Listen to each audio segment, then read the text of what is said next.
Welcome to the Midwest. My name is Jesse, and I am here with Jacob Bosecker. How's everybody doing? I have known Jacob Bosecker since we were like way too young. Way. In the Midwest, we have the saying, you know, a knee high to a knee, or like a knee high to a grasshopper. It's somewhere probably between there. But Jacob just came to my workshop here, and this is not his first Wim Hof Method workshop that he's come to. But I wanted to take this opportunity just to talk a little bit about what drives a person to do the things that he does. So Jacob is he's an OCR like fanatic. He's into long distance running. You know. It's pretty awesome. So what is it? Why is it? What got you into doing all these feats of strength and skill? So back when I was in college, I started getting into, I was a pole vaulter. Okay. And I never felt like I got the go to make it as competitive as I wanted it to be. I got a good start in it. But some things came up with my education, with other things where the program was that I was in at the time, just it didn't line up quite right. So then I said, you know what, screw it, I will go and I will get a job and I will be fine and I'll go do marathon cycling and I'll be a great cyclist. Okay. I didn't know about that. So you did some cycling? Yeah, I did some cycling across I crossed Indiana in a day.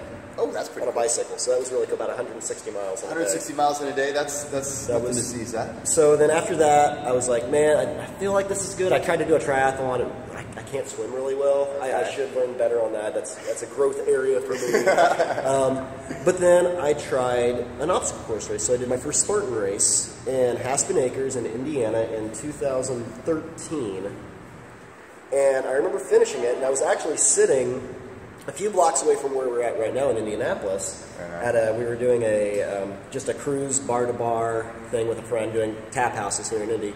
Cool. And I was sitting there, I'm like, you know what? I think under some right training, I could be pretty good at this. And 4 months later, I found myself at the first ever televised NBC Spartan Race Championship in Vermont.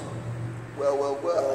Great time, learned a lot about the sport, and at that moment, I really felt hooked. Yeah. That's awesome. And that changed my life. And the past 6 years have been a blur. Since 6 years. 6 years after that. And you know, I've seen that you got your dad to do one. My dad's joined in with one here. Yeah, that's really cool. Great times. And then now you're into ultra running. So yeah, the thing with obstacle course racing is it's this huge gamut. And I actually was just talking to another pro on that, Ryan Adkins, 2 nights ago. But you have, what is obstacle racing? You have something like American Ninja Warrior, they consider that obstacle racing, which is like maybe a quarter mile. Right. But then also you've got something that's an ultra world, which is something like, 24 hours plus in some cases. Yeah. So it's got obstacles, and they're running, so it might be an obstacle race. Okay. So I've discovered that after last year and taking Jesse's class and doing some soul searching, if you would, that the ultra world, kind of like that 30-mile distance, is kind of where I'm doing pretty well at. And 30 miles. 30 miles is a long way to run. What's special about that zone for you? It gives you, so you've got a 5-mile race. Yeah. And you've got, let's say, 25 obstacles. Okay. There's not a lot of room for error there. Right. If you mess up something in Spartan, it's 30 burpees. You're right there, you're doing your 30 burpees, and you're back in. Yeah. You got to run a clean race. Well, maybe some days you don't have clean races like that. Sure. However, in the ultra world, I'm starting to discover that I have the mental grit to kind of like push through, and especially in late night. Because it was one of those things like, once again, Jesse and I are both from this small little town in southern Indiana, originally. Represent Vincent, Indiana. Big population of like 15,000. It's crazy. It's crazy. The nights are crazy there. Yeah. But I would go out in these races, and in the middle of the night, it's pitch black out there. Yeah. And these guys are freaking out. And I'm like, yeah, running through the woods in the middle of the night with a flashlight. Yeah, we did this in the church. We did. Yeah, absolutely. Like it felt at home, and I don't know, like that aspect of it I really enjoyed. And so now I've kind of focused all my training now in the past year after taking our class and learning more about the mental aspect and practicing some mindfulness stuff daily and mixing that in with the cold water immersion therapy. It's been a game changer on the ultrasound. You should have seen today, you know, there's always, at every workshop, the ranges of breath holds are always very, there's a huge range.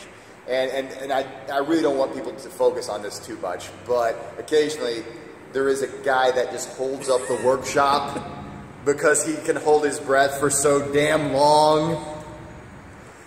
And it was this guy today. So you've got a guy who's an ultra runner, and he practices Wim Hof method, and he does all these other things. Huge load capacity. So yeah, so his respiratory system is running at a very high level. And it wasn't like I was gasping at the end. No. And he wasn't, he wasn't trying to show off, but it was just, I was like, okay, all right, we're just going to wait for Jacob today. But no, I'm so glad you were here today, Jacob. It was great to be here, Jesse. Yeah. And really looking forward to future classes with you. Awesome. Well, thanks for being on my channel. Anytime, Jesse. And thanks for watching. Please like and subscribe. And don't forget to go out there and be nice to people. Be nice to people, guys. Take care. We'll see you out there.